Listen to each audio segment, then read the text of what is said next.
God is center everywhere, circumference nowhere. How did God create the universe, really? He was not a carpenter who could get out there and buy his wood to make a table. There was nothing in existence except his consciousness. He had to produce it all out of consciousness. How did he do it? It couldn't be here looking downward into nothingness. He had to become everything. That's why I said God is center everywhere, circumference nowhere. God is everything. But he brought out of his consciousness what we call reality, which is really just his dream. You and I are his dream. His nature is bliss. His nature is perfect Satchidananda, absolute existence, consciousness, ever-new bliss. And out of that bliss, you and I have come, and that's why we all look for one thing in life. We look for happiness. We look for that bliss that we've lost. But our reality is that, and we will never be satisfied with money, fame, power, nothing, until we have found that bliss. Look at the world. Look at history. So many people with so many ambitions, and yet none of them have ever said, I've achieved what I want. Except one class of people. Those who have found God have said, I've found everything I was ever seeking. They are willing to give up their lives to help other people to find that same truth. Because bliss is what all of us are really looking for. And we think bliss will be found in a little bit of human fulfillment and so on, but everything is a compromise. Nothing gives you what you want. You will always be, because how could God create this universe? He had to do it on the principle of duality. It's a vibration, really, of consciousness. And that vibration is like an ocean. When the wave goes up, there has to be a corresponding trough. You can't have any wave changing the level of the ocean. That level has to be there. So for every joy, there has to be a sorrow. For every plus, there has to be a minus. For light, there has to be darkness. Everything in life, you will find this. I remember years ago, and it was a really interesting experience to me because I know these teachings, but I had always dreamed of having a motorhome and going around the country and teaching and sharing music and so on with people. And we finally got this motorhome, and I sat back and laughed and laughed. I was so pleased. And I knew in my mind, I've allowed myself to become emotionally pleased. I'm going to have to pay for it. And I didn't. I just assumed that, of course, I would pay for it. Well, that very evening, when I was on one knee, reaching up into a cabinet above there, and Vidura, who was driving, had thought he was stationary, but it was in a parking lot, gradually moving forward so softly that you couldn't feel it until, bang, it hit the side of a supermarket. And I was thrown forward onto the ground, broke a finger, and I had such a good laugh over that. You know, when you see that trouble comes to you, you have to tell yourself, this is great fun, it's showing me something.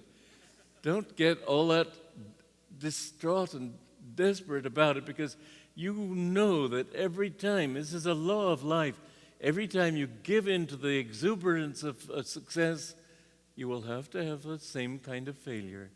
And you must reach that point where you're completely in yourself and untouched. And you may think, well, it'll make me just apathetic. How can you enjoy life? The truth is, when you can enjoy it in yourself, you're much happier. Everything, when suffering comes, it's good fun. Really, as long as you can be detached from yourself, nothing really matters. I broke a tooth a few years ago in Assisi, where I was living, and we have a center there too. And it was on New Year's, so I couldn't go to the dentist that day.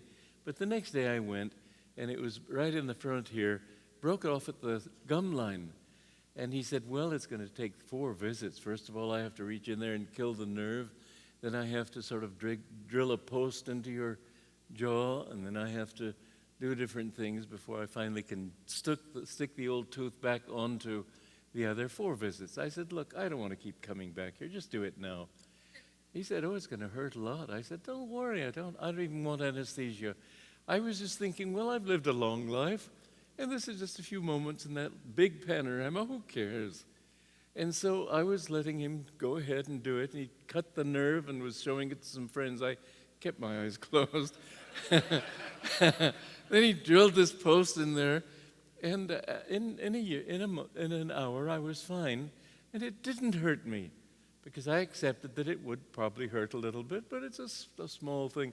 Don't let momentary experiences throw you for a loop. This is what life is all about. In fact, there is always a certain amount of pleasure in misery, and a certain amount of misery in pleasure. When you're very happy with something, there's always a thought, oh, but it won't last. Isn't it? And I remember years ago, I was at Carnegie Hall. I had gone that day to get a little dictation machine, and the salesman recorded into it to make sure it worked, and it was fine. He didn't turn it back to the beginning. Anyway, I was at this concert, and I was thinking Raphael Kubelicz was directing, and in the middle of a movement between I think it was a Smetana symphony, I thought, well, let me see if this dictation machine will even record something at a distance. So I reached in there and pushed the button. I pushed the wrong button.